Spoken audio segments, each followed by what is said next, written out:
대림절 세 번째 주일을 지나고 있습니다. 대림절 하면 이 대림절의 의미는 이미 오신 주님을 기억하고 그리스도의 오심을 기억하고 이제 그 주님의 다시 오심을 기다리는 절기라 말할 수 있습니다. 그래서 이 대림절의 큰 의미는 기다림에 있습니다. 대림절은 기다리는 것입니다. 그런데 우리가 생각해 보면 이 세대는 참 기다리는데 익숙하지 않은 것 같아요. 참 기다리지 못해요. 늘 그런 생각을 해봅니다. 우리가 먹는 음식들이 기다리지 않는 음식이죠. 기다릴 필요가 없는 소위 말하는 패스트푸드죠. 금방 나오는 음식들.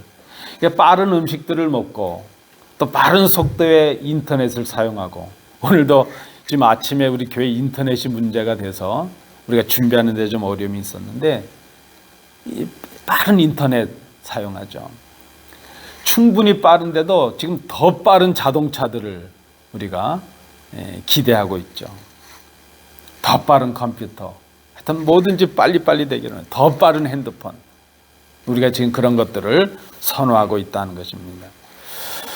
그런데 우리가 지금 이 빠른 세대에서, 빠른 시대에서 기다림을 생각합니다. 왜 우리에게 기다림이 필요할까? 여러분, 빠르게 지나가면 놓치는 것들이 있기 마련입니다. 늘 자동차로 급하게 지나가던 그 길들을 한번 여유롭게 걸어가 보신 적이 있으신지요? 급하게 지나가느라 보지 못했던 그런 들풀들이 보이기 시작합니다. 천천히 지나가면 작은 벌레들이 보이고요. 그 짧게만 느껴졌던 길이 오히려 길게 새롭게 다가오게 되는 것을 느끼게 됩니다. 여러분, 우리 교회 들어오실 때도 늘 차로 들어오셨는데 가끔은 좀 걸어서 저 뒷마당까지 한번 이렇게 걸어보세요. 전혀 새로운 그런 그 느낌, 감격이 생기리라 생각합니다. 우리가 그렇게 기다린다고 하는 것, 그것은 그동안 우리가 보지 못했던 것, 그냥 지나쳤던 것들, 그것에 대해서 우리가 보지 못했던 우리 자신이나 우리 주변을 돌아볼 수 있는 기회를 우리에게 줄 수 있다는 것입니다. 왜 우리에게 기다림이 필요할까? 왜 우리가 기다리지 못할까? 보통 우리는 기다리는 것은 늦어지거나 혹은 뒤처지는 것이라 그렇게 생각들을 합니다. 그래서 우리는 남들보다 앞서기 위해서 많은 물질과 시간을 이제 들여서 수고를 하는 것을 봅니다. 근데 여러분, 우리가 기억해야 됩니다. 기다린다고 하는 것, 특별히 믿는 우리에게 기다린다고 하는 것은 실패가 아닙니다. 믿는 우리에게 기다리는 것은 가장 성공적인 결과를 얻는 길이라 하는 것을 우리가 기억해야 됩니다. 그래서 이 믿는 사람, 믿는 자의 기다림은 사람의 힘이나 물질의 힘을 의지하는 것이 아니라, 그것을 바라보는 것이 아니라 전능하신 하나님을 기대하는 것이기라 하는 것을 우리가 기억해야 될 것입니다. 세 번째입니다. 왜 우리에게 기다림이 필요할까? 우리에게 기다림이 필요한 더 결정적인 이유가 있습니다. 그것은 우리가 살아가다 보면 우리의 힘과 능력으로는 해결할 수 없는 삶의 문제들 앞에 우리가 직면하기 때문입니다. 오늘 이 시편 62편을 기록하고 있는 다윗의 모습이 그러합니다. 다윗의 경우가 그러하죠.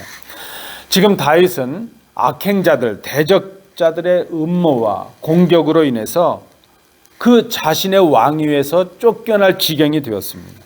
그런 처지가 되었습니다.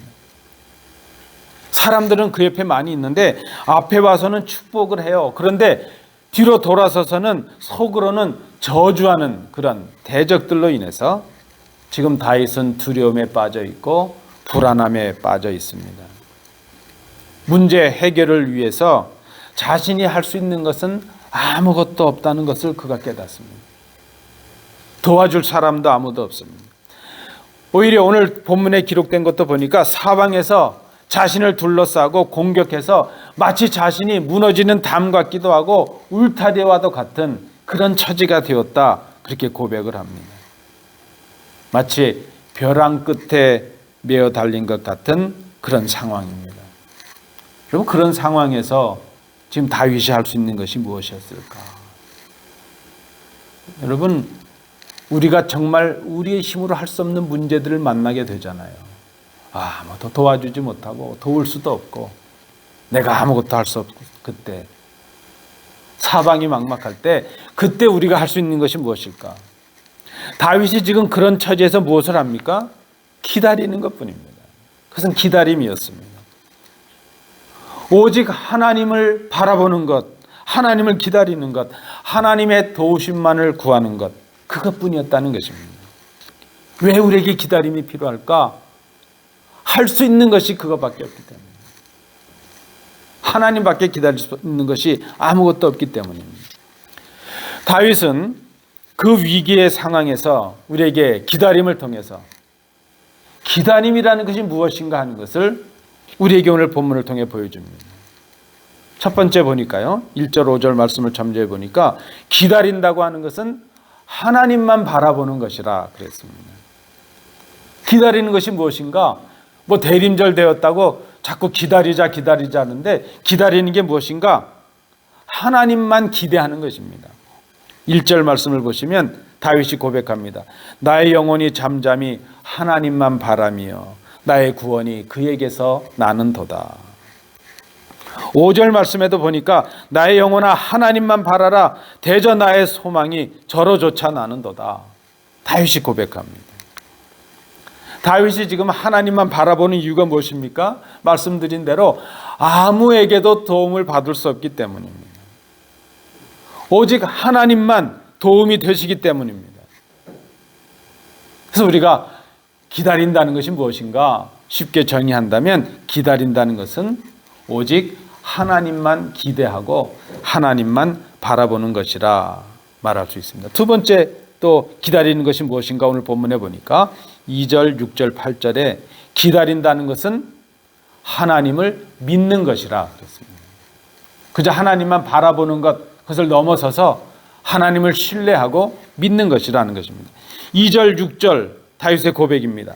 오직 그만이 나의 반석이시요 나의 구원이시요 나의 산성이시니 내가 크게 흔들리지 아니하리로다. 이 반석이라는 말은 히브리어로요 추로라는 말입니다. 추로. 근데 이 반석은 무엇인가 하면 사람의 힘으로는 움직일 수 없는 그저 큰 바위를 말하죠. 작은 돌 이런 걸 말하는 게 아니라 태산과도 같은 큰 바위를 말합니다. 그래서 이 기다린다고 하는 것은 반석과 같이 흔들리지 않고 변하지 않으시는 하나님만을 신앙의 대상으로 믿는 것, 그것이 바로 기다린다는 것입니다. 8절 말씀에도 보니까 의지하다 하는 말이 쓰였습니다. 이 의지하다는 8절의 단어의 쉬운 의미는 믿다는 거예요. 믿는다, 신뢰한다 하는 뜻을 갖습니다. 오직 하나님만이 나의 반석이시요 나의 구원이시요 나의 피난처시라는 것을 믿는 것입니다. 의심하지 않는 것입니다. 여러분, 사람을 의지하지 말아야 됩니다. 사람을 믿지 말아야 됩니다. 이 교회 갔더니 목사가 서로 불신을 조장하네, 그런 의미가 아닙니다.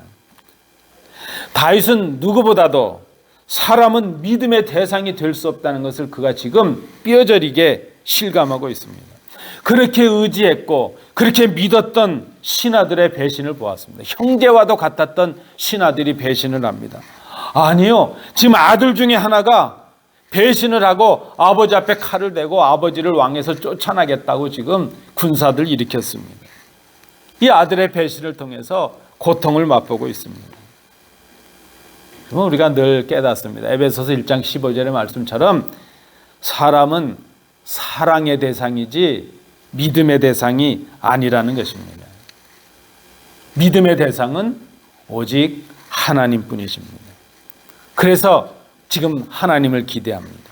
하나님을 바라봅니다. 오직 하나님을 의지하고 오직 하나님만을 믿는 것, 이것이 바로 기다리는 것이라 하는 것입니다. 그러면 기다리는 것이 그런 것이라면, 기다리는 것이 하나님만 바라보는 것이요 기다리는 것이 하나님을 믿는 것이라면 어떻게 기다려야 될까 하는 것이죠. 어떻게 기다려야 될까? 우리 어른들은 좀 복잡해요. 우리 마음이. 우리 아이들에게 어떻게 기다릴까? 그러면 아이들은 바로 대답해요. 잘요. 그래요. 잘 기다려요. 그래요. 그래, 잘 기다려요. 잘 기다리는데 어떻게 하는 것이 잘 기다리는 것인가? 오늘 본문에서 다윗이 우리에게 그 방법을 일러줍니다. 첫 번째는요, 잠잠히 기다리라는 겁니다. 잠잠히. 기다리긴 기다리는데 잠잠히 기다리라. 이것은 하나님을 향한 믿음을 상징적으로 나타냅니다. 다윗이 1절에서 고백합니다. 나의 영혼이 잠잠히 하나님만 바라며. 5절에도 고백합니다. 나의 영혼아 잠잠히 하나님만 바라라. 그렇게 고백을 합니다. 오직 하나님만을 바라보기 원하고 오직 하나님만을 믿기 원하는 사람은 어떻게 해야 할까? 어떻게 기다려야 될까? 잠잠히 기다리라는 겁니다. 잠잠히 기다리라. 이 잠잠이라는 이 말은 침묵하라 하는 뜻입니다. 고요하라 하는 말, 고요하다, 침묵하다는 뜻을 갖습니다. 또한 이 잠잠하다 하는 이 말 속에는 부드럽게 속삭이다 하는 뜻도 있습니다. 그래서 이 잠잠하다 하는 이 말의 의미는 무엇인가요? 하나님만 바라는데 하나님의 음성을 듣기 위해서 내 자신이 침묵하는 것입니다. 그것이 잠잠입니다. 가끔 기도하는데 하나님 응답이 없어요. 이런 분들 계세요. 잘 생각해 보면 내 목소리가 너무 커서 그래요. 내 목소리를 좀 줄여야 다른 사람의 목소리가 들려지죠. 그래서 이 잠잠하라 하는 이 말의 첫 번째 의미는 무엇인가 하면 하나님의 음성을 듣기 위해서 침묵하는 것을 의미합니다. 또 다른 의미로 하나님만 바라는 것, 하나님 앞에 잠잠하라는 그 의미는 사람들 앞에서는 침묵하면서도 하나님 앞에서는 작은 소리로 하나님만 들으실 수 있는 소리로 아뢰고 고백하는 것, 그것을 말합니다. 사람들 앞에서는 침묵하면서도 하나님께는 자신의 고통과 자신의 아픔과 자신의 눈물을 말씀드리는 것입니다. 하나님께 그렇게 고백하면서도 사람들 앞에서는 어떤 불평이나 어떤 원망이나 어떤 변명도 하지 않는 것, 오직 하나님께만 고백하고 있는 것, 그것을 잠잠히 그렇게 말합니다. 8절에서 다윗이 고백합니다. 하나님 앞에 마음을 토하라. 하나님 앞에 우리의 마음을 쏟아놓는 것을 말합니다. 그저 사람들에게 말하는 것이 아니라 하나님께만 내 눈물을, 내 고통을, 내 마음을 쏟아놓는 것, 그것이 잠잠히 기다리는 것, 첫 번째 의미입니다. 두 번째입니다.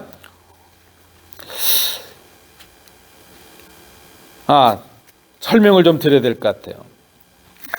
우리의 모습을 좀 돌아볼 필요가 있을 것 같아요. 잠잠히 기다리는 것이 하나님께만 속삭이고 사람들 앞에 침묵하는 것이라 그랬는데 우리의 모습은 좀 어떤가 생각해보죠. 우리의 모습은 좀 어떤가.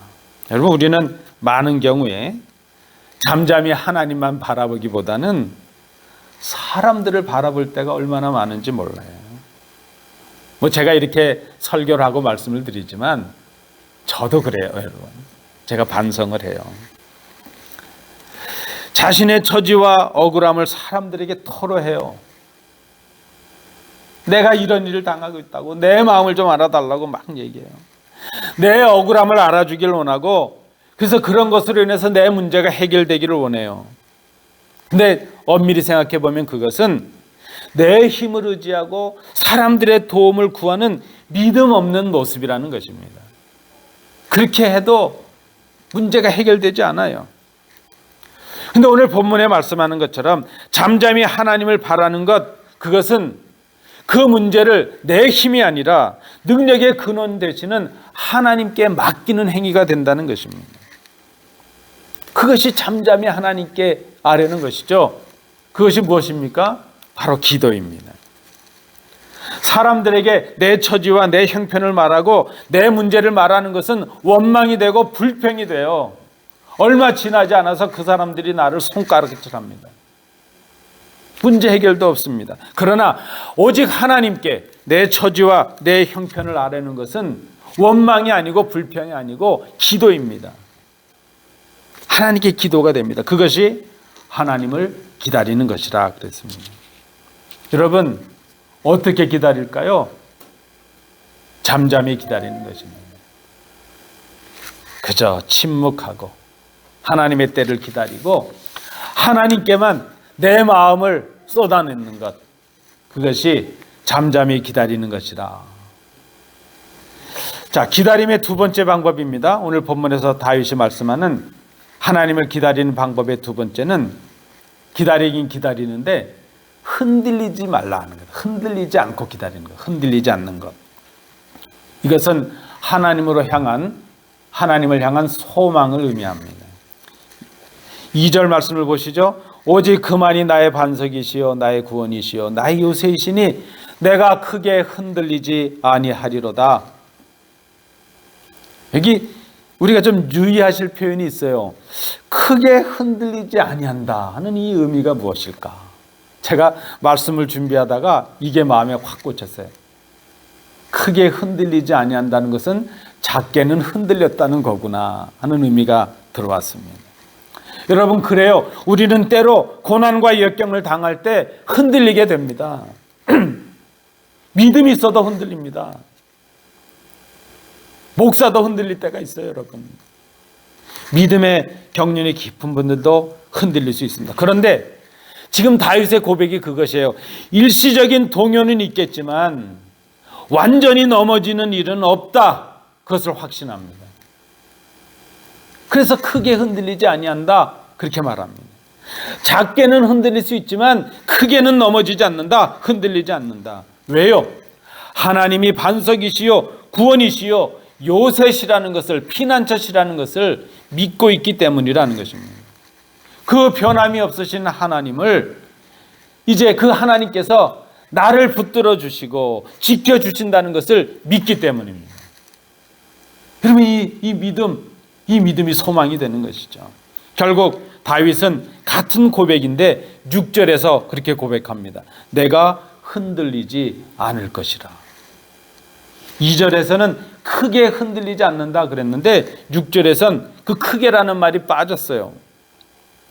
하나님을 향한 믿음을 가지고 있었는데 그 하나님을 향한 믿음으로 나아가니까 조금이라도 있었던 그 흔들림의 가능성도 사라졌다는 것입니다. 처음에는 작게는 흔들릴 것 같았어요. 그런데 믿음으로 나아가고 소망으로 나아가니까 작은 흔들림도 사라지게 되었다는 그런 의미입니다. 여러분, 우리가 인정할 것이 있어요. 무엇인가 하면 연약하다는 것입니다. 우리가 참 강한 것 같지만 연약해요.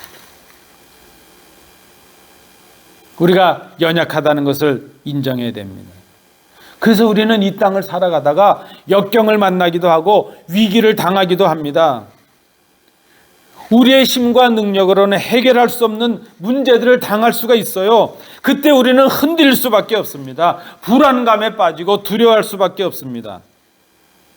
그런데 하나님이 나를 인도하시고 도와주시고 지켜주실 것을 믿으면 크게 흔들리지 않습니다. 그리고 그 믿음으로 자신을 연단하면 이제 작은 흔들림도 우리에게 사라지게 됩니다. 그것이 오늘 이 다윗의 고백입니다. 여러분, 그렇게 생각해 보니까 문제가 있다는 게 문제가 아니에요. 우리에게 지금 이런 어려움도 있고 저런 어려움도 있다는 게 문제가 아니에요. 어차피 우리 인생은 문제투성의 삶을 살아가고 있어요. 문제가 있다는 것이 문제가 아니라 그 문제들로 인해서 내가 흔들린다는 것, 그것은 문제입니다. 오히려 우리는 우리가 당하는 어려움들이 하나님께로 나아가는 기회가 될 수 있음을 깨달아야 됩니다. 하나님께서 때로 우리에게 문제를 주셔요. 우리에게 삶의 문제를 통해서 우리가 하나님 아닌 다른 것들을 의지하던 그 모습들을 중단하게 하십니다. 그 문제를 통해서 오히려 우리를 붙드시고 이제 요동하지 않으시는 반석 같은 그 하나님을 의지하게 합니다. 그래서 우리도 반석 위에 세우시는 하나님의 능력을 힘입게 하신다는 것입니다. 그런 의미에서 우리가 당하는 이런 어려움들은 하나님을 의지하게 하고 하나님께 나아가게 하는 훈련이 될 수 있다는 것입니다. 여러분, 훈련은요, 곧 끝나는 거예요.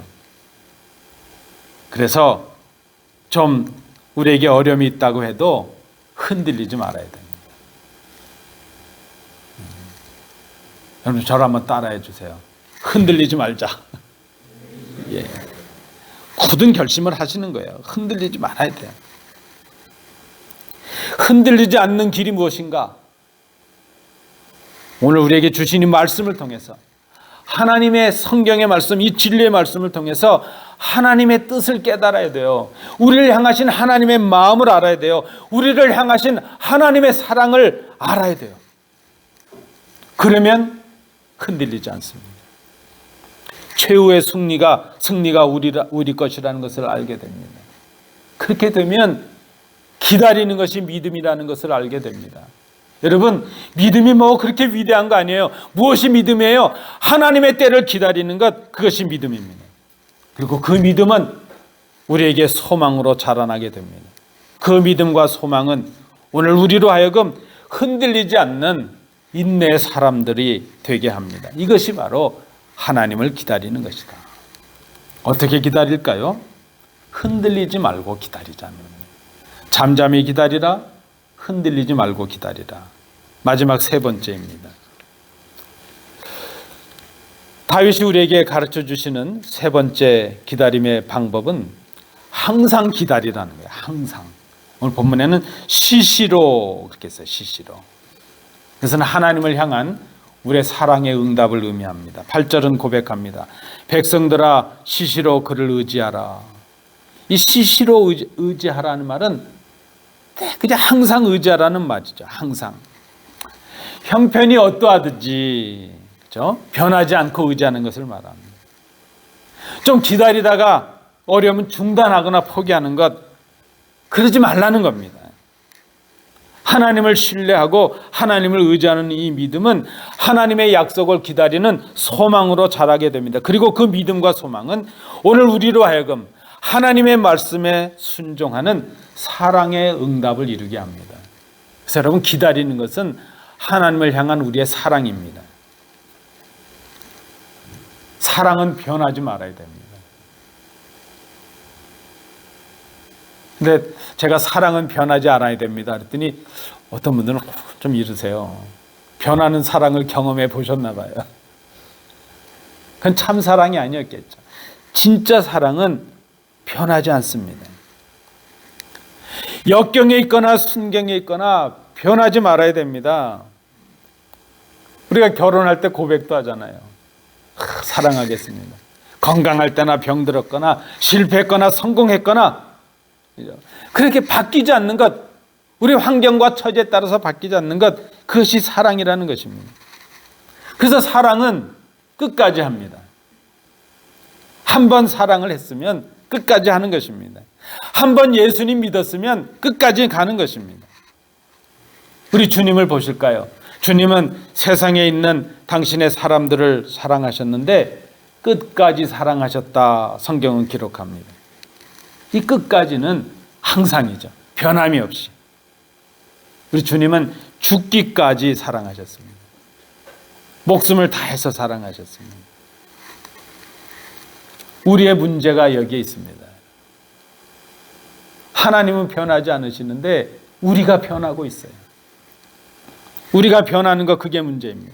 우리의 처음 사랑이 변해요. 우리의 처음 열심이 변해요. 형편이 좋으면 신앙이 있는 것 같아요. 그러다가 어려움이 생기고 형편이 나쁘면 그저 신앙도 떨어지고 말아요. 뭔가 좀 넉넉하면 믿음의 사랑 같아요. 그런데 우리가 좀 궁핍함에 이르면 믿음이 다 사라져요. 건강하면 예수 믿는 것 같은데 우리가 좀 질병에 잡히면 낙심하고 절망하고 불신자처럼 살아가요. 여러분, 그것은 성숙한 신앙인의 모습이 아니라는 것입니다. 그것은 믿음도 아니고 사랑도 아닙니다. 오늘 우리에게 필요한 신앙의 모습이 무엇인가? 우리의 형편이 어떠하든지 한결같아야 돼요. 변하지 않는 것입니다. 하나님을 기다리는데 어떻게 기다릴까? 우리를 향하신 하나님의 사랑에 대한 응답을 가지고 변하지 않고 항상 기다리는 것. 오늘 다윗을 통해서 배우는 세 번째 방법입니다. 그러면 이 기다림의 결과가 무엇인가? 하나님께서는 믿음으로, 소망으로, 사랑으로 기다리는 당신의 자녀들에게 귀한 것으로 예비해 주시는 선물이 있습니다. 오늘 본문에 보니까 하나님은 그렇게 기다리는 자들의 부르짖는 소리를 들어주신다는 것입니다. 응답하십니다. 시편 40편 1절 말씀에서 다윗은 고백합니다. 내가 여호와를 기다리고 기다렸더니 귀를 기울이사 나의 부르짖음을 들으셨도다. 오늘 본문 1절 2절에도 보시죠. 하나님은 기다리는 자에게 구원을 주신다 약속하십니다. 2절 말씀에도 보니까 하나님은 기다리는 자에게 평안과 안전을 주신다는 약속하십니다. 그래서 흔들리지 않게 하신다는 겁니다. 5절 말씀에서도 하나님께서는 기다리는 자에게 소망이 넘치게 하신다고 약속합니다. 7절 말씀에도 보시죠. 하나님은 기다리는 자에게 영광의 자리에 임하게 하시고 피난처에 거하게 하신다 약속해 주십니다. 여러분, 성경에 노아라는 사람을 아시지요? 노아는 기다림의 사람이었다, 이렇게 이름을 붙일 수 있겠습니다. 그런 사람들의 온갖 이제 조롱과 비방을 받았습니다. 그럼에도 불구하고 그는 120년 동안이나 방주를 만들면서 하나님을 기다렸고 하나님의 때를 기다렸습니다. 여러분, 요셉을 아시지요? 요셉은 이제 형들에 의해서 애굽의 종으로 팔리고 억울하게 옥에 갇히는 고난을 당했습니다. 그러나 그는 형제들, 사람들을 원망하지 아니하고 하나님을 기다렸습니다. 여러분, 모세를 기억하십니까? 모세는 부록의 나이, 40의 나이에 화려한 왕궁의 자리를 떠나서, 왕자의 자리를 떠나서 40년 동안 위대한 광야에서 기다림의 시간을 보냈습니다. 그 훈련의 시간을 통해서 하나님만을 의지하는 지도자로 세움을 받게 되었습니다. 우리 주님은 하나님이신데 친히 기다림의 본을 육신을 입고 이 땅에서 보여주십니다.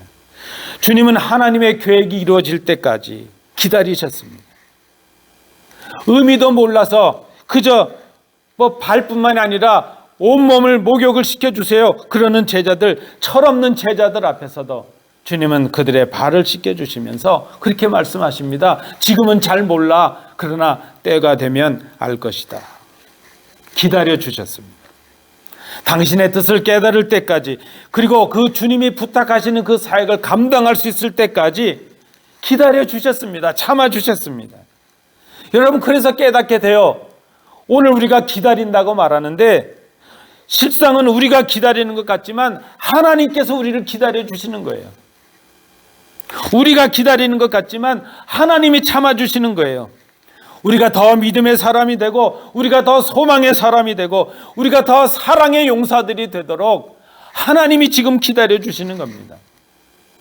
그러므로 우리의 기다림은 하나님의 기다리심의 은혜를 힘있는 길이라는 것을 우리가 이 본문을 통해서 깨닫습니다. 여러분, 참 우리는 기다리지 못하는 사람들이에요. 그런데 오늘 이 본문을 통해서 생각해 봅니다. 우리가 기다릴 수 있다는 것이 얼마나 우리의 성숙한 신앙을 드러낼 수 있는가 하는 것을 생각합니다. 기다리는 것은 하나님을 기대하며 하나님만을 바라보는 것입니다. 기다리는 것은 하나님만을 믿는 것입니다. 어떻게 기다릴까요? 잠잠히 기다리고 흔들리지 말고 기다려야 됩니다. 기다림이 믿음이요, 기다림이 소망이요, 그 기다림이 하나님을 향한 우리의 사랑입니다. 기다림이 우리를 향하신 하나님의 사랑을 힘입는 바로 그 방법입니다. 기다리는 것이 우리의 기도요, 하나님을 향한 우리의 사랑의 고백입니다. 여러분, 참으로 성숙한 기다림의 사람이 필요할 때입니다. 우리 가정에, 우리 교회의 이 땅에 이런 하나님의 기다림의 사람들이 필요합니다.